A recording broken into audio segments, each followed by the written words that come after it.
हाँ, इंग्लिश में इसको बोलते हैं डिवीजन ऑफ लेबर। देखिए, अगर हम समाजशास्त्र के बारे में पढ़ें और हमने कॉम्टे को पढ़ा है तो दुर्खीम भी उतने ही ज्यादा इम्पोर्टेंट हैं समाजशास्त्र में, क्योंकि आपने जितने भी सिद्धांत दिए हैं, जितने भी किताबें लिखी हैं, वो समाजशास्त्र के क्षेत्र में मील का पत्थर है।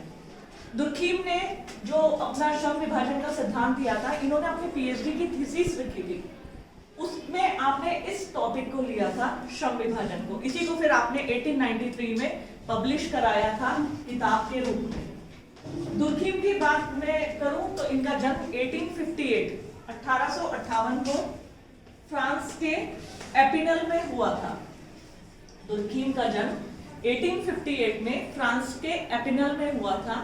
और आपने बहुत सारे सिद्धांत, चाहे श्रम विभाजन, चाहे धर्म का सिद्धांत, सामाजिक तथ्य का सिद्धांत, सामूहिक प्रतिनिधान के बारे में बहुत विस्तार से चर्चा की है।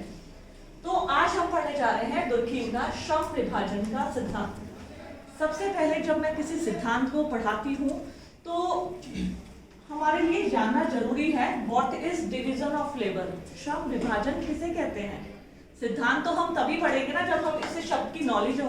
किसी को पता है आप में से श्रम विभाजन किसे कहते हैं? हाँ मैम, कार्य का बंटवारा करना।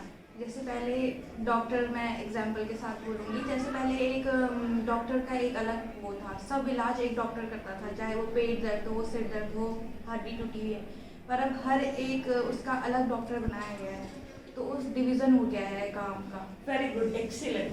देखिए, जो एग्जाम्पल दिया ना, क्या मैं नाम? हिमानी ने बहुत ही रिलेवेंट एग्जाम्पल दिया। इसको मैं फिर से बताना चाहूंगी, फिर हिमानी की बात रिपीट करूंगी। श्रम विभाजन, श्रम को छोटे छोटे टुकड़ों में बांट देना। अभी बताती हूँ कैसे। श्रम को छोटे छोटे टुकड़ों में बांट देना जिससे कार्य ठीक और उत्तम ढंग से संपादित हो सके। फॉर एग्जाम्पल, एक कपड़ा बनाने वाली मिल है, कंपनी है।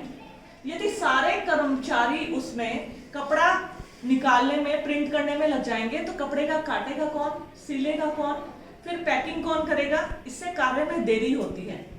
जब हमें समूह में कार्य करते हैं तो हम कार्य का बंटवारा कर लेते हैं। फॉर एग्जाम्पल, जब घर में शादी, विवाह या गाँव में अक्सर देखा जाता है, गाँव इसका बहुत अच्छा एग्जाम्पल है। हमारे पहाड़ी क्षेत्रों में जब गाँव में किसी का विवाह होता है तो विवाह में क्या होता है? कार्य समूह में होते हैं। पुरुष जो होते हैं जंगल से इकट्ठे होकर समूह में लकड़ियां एकत्रित करते हैं कि शादी है। फिर महिलाएं चूल्हे बनाती हैं मिलके। फिर महिलाएं की कुछ टोली खाना बनाने का कार्य करती है। कहने का मतलब कार्यों का बंटवारा, कार्य को छोटे छोटे टुकड़ों में बांट देना जिससे कार्य बहुत उत्तम ढंग से संपादित हो सके। यदि कपड़ा बनाने वाली कंपनी में सभी मजदूर एक ही कार्य में लग करेंगे तो सबसे बड़ी बात, एक तो कार्य में देरी होगी और दूसरा कार्य में फिनिशिंग जिसे कहते हैं ना, बहुत अच्छे से संपादित नहीं हो पाएगा। लेकिन अगर हम कार्यों का बंटवारा कर दें, कुछ व्यक्ति कपड़ा निकालने का कार्य करें, कुछ कपड़ा छापने का, कुछ कटिंग का, कुछ लोग उन्हें सिलने का, तो ध्यान रखना जब हम किसी कार्य को करते रहते हैं हमारे अंदर निपुणता आ जाती है, परफेक्शन आ जाता है। हम अक्सर देखते हैं जब नाई के पास जाते हैं, वो कैंची उठाता है, खच खच खच, और हम कैंची उठाते हैं तो बाल टेढ़े कर जाते हैं, क्योंकि नाई को कार्य करते रहने से परफेक्शन आ गया और उसका हाथ वैसे ही चलता है। ऐसे ही हम कहते हैं हम दर्जी जैसे कपड़े नहीं सिल पाते। दर्जी के पास परफेक्शन है क्योंकि वो हमेशा कपड़े काटता और सिलता रहता है। जिस कार्य को जो व्यक्ति करता है उसे उस कार्य का अनुभव हो जाता है। That is called perfection.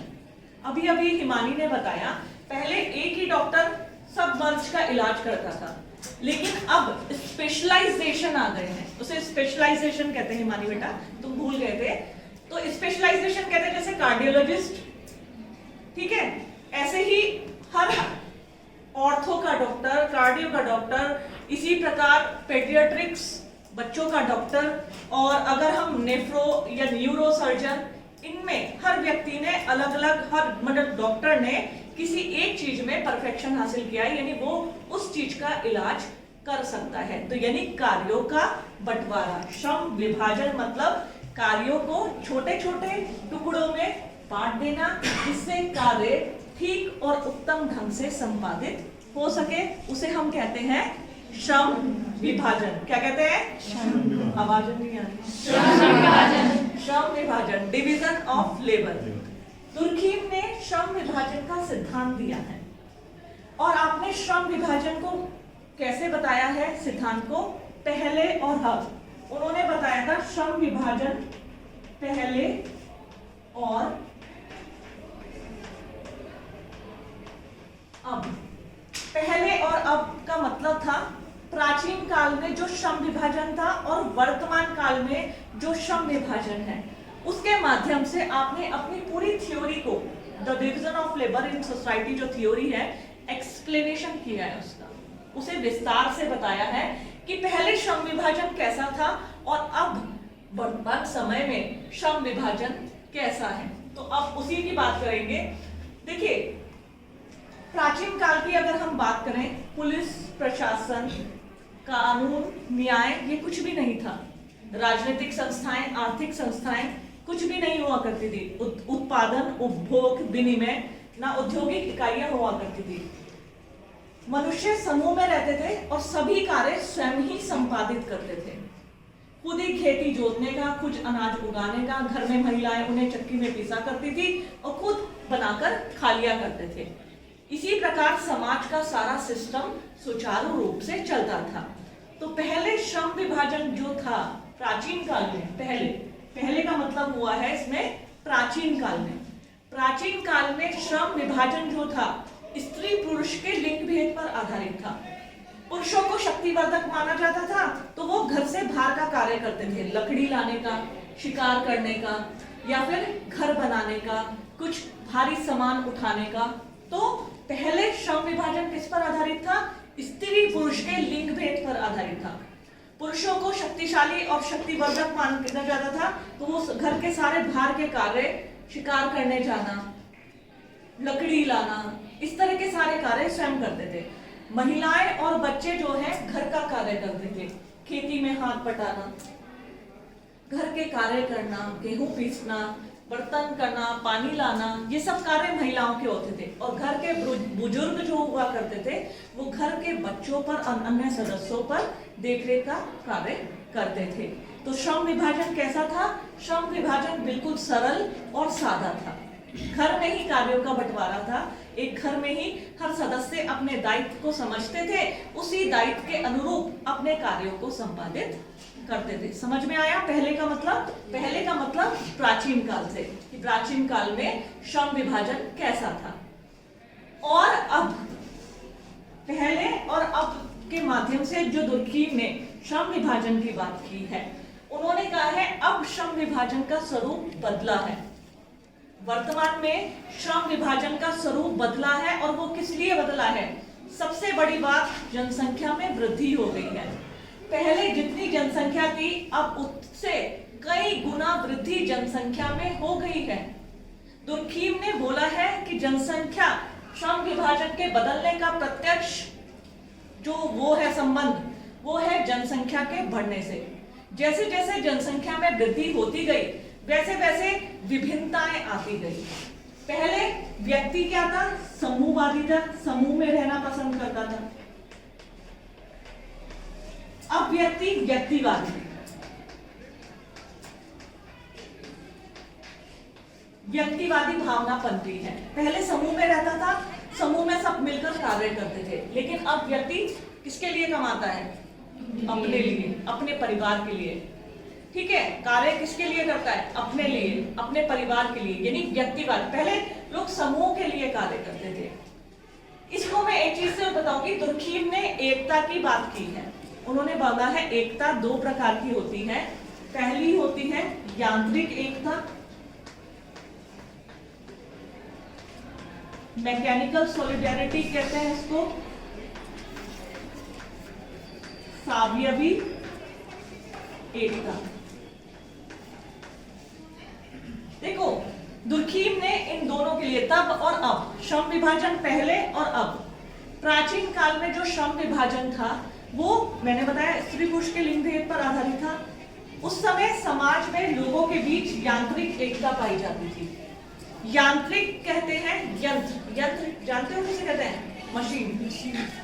जो हमारे पास मोबाइल है ये भी एक मशीन है, पंखा है इसमें भी एक मशीन है, ठीक है, ताला है ताले में भी एक मशीन काम करता है। मशीन किसके ऊपर डिपेंड करती है? हमारे ऊपर कि हम ऑन करेंगे या हम चलाना चाहेंगे मशीन को तो मशीन चल जाएगी, और यदि हम उसको बंद करना चाहेंगे तो वो बंद हो जाएगी। कहने का मतलब washing machine, mixer grinder, fridge, ये सब हमारे ऊपर डिपेंड करता है हम उसका कैसे इस्तेमाल करते हैं और कैसे वो इस्तेमाल की जाती है। उस समय यांत्रिक एकता क्यों कहा जाता था? लोग सामूहिक इच्छा से बंधे होते थे, समूह की इच्छा से। राजा कहता था दिन को रात, तो सब व्यक्ति दिन को रात ही बोलते थे। कोई इतना साहस नहीं रखता था कि वो दिन को दिन बोल सके, क्योंकि राजा ने बोला है और लोग समूह की इच्छा से बंधे थे, सामूहिक इच्छा से बंधे थे। मेरी बात ध्यान से समझना। प्राचीन काल में जो श्रम विभाजन था, पहले श्रम विभाजन में यांत्रिक एकता पाई जाती थी। यांत्रिक एकता कहते हैं यंत्रवत, यंत्र कहते हैं मशीन को। जिस प्रकार मशीन हमारे दिशा निर्देशों के अनुरूप चलती है, उसी प्रकार प्राचीन काल में व्यक्ति जो होते थे समूह में बंधे होते थे। अगर एक व्यक्ति ने कह दिया कि आज शिकार करने हमें इस जगह जाना है, तो कोई व्यक्ति उसकी अवहेलना नहीं करता था। और आज मैं कहूंगी बच्चों देखो बाहर रात हो रही है, तुम कहोगे मैडम पागल हो गई है दिन हो रहा है, ऐसा कैसे रात हो गई है मैडम, कैसी बात कर दी आपने? क्योंकि आज हम व्यक्तिगत इच्छा में बंधे हुए हैं, ना कि सामूहिक इच्छा में। पहले यांत्रिक इच्छा थी क्योंकि लोग समूह में बंधे थे। एक राजा के, एक कबीले के सरदार के नियमों के अनुसार वो अपने कार्य को करते थे, समूह की इच्छा से बंधे रहते थे। जब यांत्रिक एकता थी और सावयवी एकता थी, तो उसमें एक प्रकार के कानून की बात भी उन्होंने की है। दुर्खीम ने दो प्रकार के कानून बताए हैं, दमनकारी कानून और प्रतिकारी कानून। जब यांत्रिक एकता थी तो समाज में दमनकारी कानून बताया है, भी प्रचलित है। दमनकारी कानून कहते हैं कि जो दबाते हैं, निर्बल वर्गों को दबाना, अपने कहे अनुसार अपनी बातों को मनवाना। तो दमनकारी कानून से लोग दबते थे, लोग मानते थे राजा के नियमों को या कबीले के सरदार के नियमों को नहीं मानेंगे तो हमें सोसाइटी से बाहर निकाल दिया जाएगा, हमें जान से हाथ धोना पड़ेगा। इसलिए लोग डरते थे, भयभीत रहते थे, क्योंकि उन्हें कहीं ना कहीं इनका डर था। दमनकारी कानून। सावयवी समाज में अभी मैं बताती हूं प्रतिकारी कानून।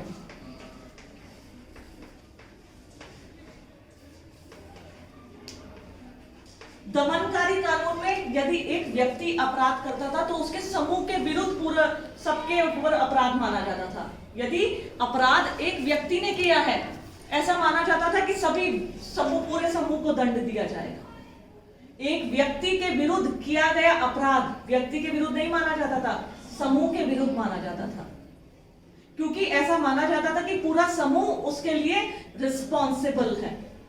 अब श्रम विभाजन की बात मैंने बताया था, दुर्खीम ने कहा है श्रम विभाजन का स्वरूप अब बदल गया है, क्योंकि जनसंख्या में जैसे जैसे वृद्धि हुई वैसे वैसे श्रम विभाजन का स्वरूप बदल गया।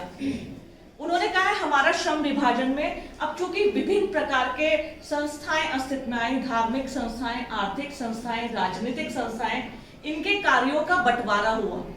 जैसे जैसे समाज में जनसंख्या में वृद्धि हुई, उत्पादन की आवश्यकता महसूस की जाने लगी। सब व्यक्ति के पास खेती की जमीन नहीं होती थी, जो जिसके पास होती थी तो ज्यादा माल होता था, वो बाजार के माध्यम से बेचने लगा।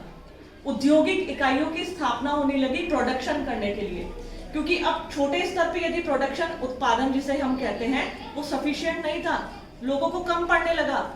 तो इसलिए धीरे धीरे समाज में भिन्नता का रूप आया। वो भिन्नता कैसे आई उसे उन्होंने कैसे बताया कि जनसंख्या के बढ़ने से, जनसंख्या के बढ़ने से हमारी सामाजिक संस्थाएं अस्तित्व में आई, परिवार, गांव, नगर, महानगर इनमें तब्दील हो गए। पहले महानगर नहीं होते थे। महानगर किसे कहते हैं? जिसकी जनसंख्या 50 लाख से ऊपर हो, उन्हें महानगर कहते हैं। अब जैसे जैसे जनसंख्या बढ़ी, लोग कार्य क्षेत्र, कार्यों को ढूंढने, अपनी नौकरी ढूंढने शहरों की ओर रुख करने लगे, शहरों का विस्तार होने लगा। अब जैसे जैसे वहां आवश्यकता होने लगी, उद्योग स्थापित होने लगे, औद्योगिक इकाइयां स्थापित होने लगी। तो उस प्रकार के समाज में अब जो यांत्रिक एकता थी बदलकर सावयवी एकता में तब्दील हो गई। देखो सावयवी एकता मैंने तुम्हें बताया भी था, एक बॉडी जैसे होती है ना सावयव, बॉडी को सावयव बोला जाता है। अगर हम सोशियोलॉजिकल लैंग्वेज की बात करें, इस सावयव शब्द को तुम कई बार सुनोगे। जैसे हमारे शरीर के विभिन्न अंग अलग अलग हैं, लेकिन ये सब शरीर के पार्ट हैं और शरीर इसी के माध्यम से चलता है। पहले यांत्रिक एकता थी, यंत्रवत एकता थी, अब सावयवी एकता है। हम सब हैं तो अलग, लेकिन हम सोसाइटी के पार्ट हैं। बिना समाज के हमारा कोई भी, सोसाइटी के हमारा अस्तित्व नहीं है। तो जो यांत्रिक एकता थी वो किस में बदल गई? सावयवी एकता में। सावयवी एकता बोलते हैं सब इकाइयां, जैसे शरीर के अंग होते हैं तो अलग अलग, लेकिन कहीं ना कहीं उनमें अंतर संबंध और अंतर निर्भरता है। यदि धार्मिक संस्थाएं हम कहने लगे ये आर्थिक संस्थाओं के बिना चल लेंगी, तो गलत है। उनका पालन पोषण, जो धार्मिक संस्थाएं चलती है ना, वो धन के माध्यम से चलती है। जब हम डोनेशन करते हैं उन्हें आर्थिक, उससे उन्हें पोषित किया जाता है। अगर हम कहने लगे कि अगर हमारी राजनीतिक संस्थाएं हैं वो धर्म के बिना चलती है, तो आज तो पॉलिटिकल पार्टियां वोट के आधार, जाति के आधार पर, धर्म के आधार पर, इन्हीं आधार को मानकर वोट ले रही हैं। तो इनको सोचना बिल्कुल अलग है। सावयवी एकता कहते हैं शरीर के अंग हैं तो अलग अलग, लेकिन उसका अस्तित्व शरीर पूरे अंगों से ही मिलकर बना है। इसी प्रकार समाज की इकाइयां, सामाजिक संस्थाएं, जाति, परिवार, धार्मिक संस्थाएं है तो अलग अलग, लेकिन इनका अस्तित्व समाज से ही बना है और ये समाज के ऊपर ही निर्भर है। तो यांत्रिक एकता किसमें बदल गई? सावयवी एकता में। और जो दमनकारी कानून थे वो प्रतिकारी कानून में बदल गए। दमनकारी कानून थे लोगों को दबाना, उनको कष्ट पहुंचाना, अगर वो कहना नहीं मानेंगे उनको सजा देना और पूरे समूह के खिलाफ सजा। लेकिन अब प्रतिकारी कानून है, यदि एक व्यक्ति अपराध करता है तो उस अपराध की सजा किसे मिलती है? उसी व्यक्ति को। हमारे यहाँ न्यायालय है, पुलिस है, प्रशासन है। यदि एक व्यक्ति ने चोरी की है तो उसके पूरे परिवार को फांसी पे सजा नहीं मिलेगी। एक व्यक्ति ने कत्ल कर दिया है तो उसके पूरे परिवार को फांसी नहीं दी जाएगी, उस संबंधित व्यक्ति को दी जाएगी। उसे कहते हैं प्रतिकारी कानून, कि जब व्यक्ति अपराध करता है तो व्यक्ति को सजा दी जाए। लेकिन प्राचीन काल में क्या था? यदि व्यक्ति अपराध करता था तो पूरे समूह को सजा दी जाती थी, उसे समूहवाद कहा गया। कहीं ना कहीं वो दमनकारी कानून था, इसलिए पूरे समूह डरते थे, लोग आपस में बहुत डरा करते थे। और दुर्कीम श्रम विभाजन के बारे में क्या कहते हैं? अब दुर्कीम कहते हैं कि जो श्रम विभाजन है, पहले तो स्त्री पुरुष के लिंग भेद पर आधारित था। जैसे जैसे समाज में भिन्नता आई जनसंख्या के बढ़ने से, वैसे वैसे समाज की इकाइयां अलग अलग बढ़ गई। सबके कार्य निश्चित हो गए कि धार्मिक संस्थाएं धर्म के कार्य करेंगी। देखो मैंने क्या कहा था, डिवीजन ऑफ लेबर, श्रम विभाजन, सारी संस्थाएं बढ़ गई, सबके कार्यों का डिस्ट्रीब्यूशन हो गया, बंटवारा हो गया। धार्मिक संस्थाएं धार्मिक कार्य करेंगी, राजनीतिक संस्थाएं राजनीति का, आर्थिक संस्थाएं उत्पादन, उपभोग, विनिमय, वितरण, ये सब आर्थिक संस्थाओं के कार्य, सबके कार्य बट गए। और हमारे समाज में अब वर्तमान समय में स्पष्ट श्रम विभाजन देखने को मिलता है। क्या मिलता है? स्पष्ट श्रम विभाजन। हमें पता है यदि हमें इलाज कराना है तो कहाँ जाना है? अस्पताल में। अगर हमें सामान खरीदना है तो कहाँ जाना है? बाजार में। तो हमें पता है किस संस्था का क्या कार्य है। और अगर तुम सोचो कि ये है, तो देखिए बाजार में जो मूल्य होते हैं उसे हमारी सरकार निर्धारित, हम सोचते हैं कि ये अलग अलग है। बाजार आर्थिक व्यवस्था का राजनीति से, सरकार से कोई लेना देना नहीं है। तो जो ये मूल्य है, आज हम बिस्किट का पैकेट 10 रुपए का, ये मूल्य सरकार निर्धारित करती है, इन पे टैक्स लगाती है। अगर सरकार का नियंत्रण ना हो तो अपनी मर्जी के मुताबिक कंपनियों के मालिक उनकी कीमतें आसमान पे चढ़ा दें। अगर सरकार का नियंत्रण ना हो, पुलिस का डर ना हो, न्यायालय का डर ना हो, जेल जाने का डर ना हो, तो लोग अभी चावल में वो मिलावट जिसे कहते हैं ना, तेल में कुछ भी मिला दें और घी में रिफाइंड को मिला दें तो मिलावटी सामान मिलने लगे। ये भय है, ये भय ही आज समाज में, आज जो श्रम विभाजन भले ही देखने को मिल रहा है, लेकिन कहीं ना कहीं वही वाली बात, सावयवी एकता, ये सब अलग अलग है लेकिन कहीं ना कहीं ये समाज के अंग है, सब एक है। फिर दुर्खीम क्या कहते हैं, जब अब वर्तमान में स्पष्ट श्रम विभाजन देखने को मिलता है। पहले श्रम विभाजन स्त्री और पुरुष के भेद पर आधारित था, लेकिन अब वर्तमान में श्रम विभाजन क्या है, स्पष्ट श्रम विभाजन है, और वो कार्यों का बंटवारा स्पष्टता के रूप में देखने को मिलता है। दुर्खीम कहते हैं इस श्रम विभाजन के फलस्वरूप हमारे समाज में विशेषीकरण पनपा है। इंग्लिश में स्पेशलाइजेशन इसको बोला जाता है, जिसकी बात मैंने अभी अभी की थी। जो अब श्रम विभाजन है, हर व्यक्ति अपने कार्य को करते हैं, कार्य को करते रहने से निपुणता आ जाती है, उसमें उन्हें महारत हासिल हो जाता है। एक व्यक्ति है बहुत अच्छी जलेबी बनाता है, ठीक है, उसने बनाई उसकी, अब वो सेकंड में जलेबी बना देता है क्योंकि वो कार्य को करता रहता है, तो उसके अंदर निपुणता आ गई, उसे महारत हासिल हो गई। एक डॉक्टर है, हार्ट पेशेंट, उसने इतने हार्ट के ऑपरेशन किए कि उसने निपुणता हासिल कर ली और उसे महारत, अब उसका हार्ट का ऑपरेशन करना बहुत आसान काम है। कहने का मतलब जब श्रम विभाजन अब वर्तमान में स्पष्ट रूप से पनप गया है, तो कार्यों में विशेषीकरण पनपा है, और ये विशेषीकरण कहते हैं कार्यों को करते रहने से जब महारत हासिल हो जाता है, निपुणता हासिल हो जाती है, तो उसे कहा जाता है विशेषीकरण। तो दुर्खीम कहते हैं कि जब समाज में श्रम विभाजन पनपा, इस श्रम विभाजन के फलस्वरूप कार्यों का विशेषीकरण की बात की है, क्योंकि कार्यों को करते रहने से निपुणता आ जाती है, जिसे हम विशेषीकरण को इंग्लिश में बोलते हैं स्पेशलाइजेशन। इसी प्रकार दुर्खीम ने अब अपने श्रम विभाजन को थोड़े फ्लो में बताया। फ्लो में कैसे, पॉइंट वाइज बताया। कैसे, सबसे पहले तो उन्होंने बताया कि श्रम विभाजन का प्रत्यक्ष संबंध जनसंख्या के बढ़ने से है, जो मैं बार बार बता रही हूँ। अगर कोई क्वेश्चन लगे या नेट के एग्जाम में क्वेश्चन आए कि श्रम विभाजन दुर्खीम के अनुसार जो पहले था अब है, वो किस कारण से बदला, तो जनसंख्या के बढ़ने से बदला। प्रत्यक्ष संबंध जनसंख्या के बढ़ने से है।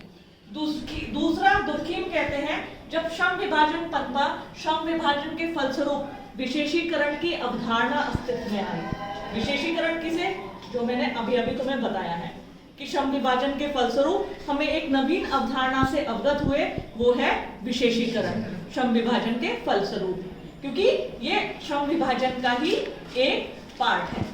दूसरा दुर्खीम कहते हैं श्रम विभाजन में जो प्राचीन समाज में पाई जाने वाली यांत्रिक एकता है, उस यांत्रिक एकता को सावयवी एकता में तब्दील कर दिया।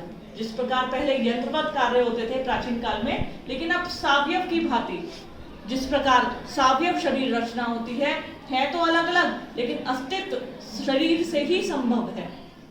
अगर मैं कह दूं कि हृदय को बाहर निकाल कर रख देंगे तो शरीर उससे चल नहीं पाएगा, उसका अस्तित्व शरीर के साथ ही संभव है। इसी प्रकार हमारी सारी संस्थाएं, इनका अस्तित्व समाज से ही संभव है, समाज से अलग करके इनका अस्तित्व संभव नहीं है। साथ ही साथ दुर्खीम कहते हैं कि जो यांत्रिक एकता ने सावयवी एकता को बदला था, उसमें एक प्रकार की कानून व्यवस्था पाई जाती थी, जिसे प्राचीन काल में यांत्रिक एकता के साथ दमनकारी कानून था। दमनकारी कानून था कि लोगों का दमन करना, गरीब है गरीब को और दबाना, किसी व्यक्ति की आवाज को कुचल देना, दमनकारी कानून की प्रथा थी। और एक व्यक्ति के द्वारा किया गया अपराध समूह के द्वारा किया गया अपराध माना जाता था। लेकिन अब वर्तमान में सावयवी एकता या सावयवी संगठन पनपा है। इस संगठन में दमनकारी कानून न होकर प्रतिकारी कानून है, जिसमें एक व्यक्ति के द्वारा किया गया अपराध व्यक्ति के द्वारा किया गया अपराध ही माना जाता है। तो यह है दुर्खीम का श्रम विभाजन का सिद्धांत।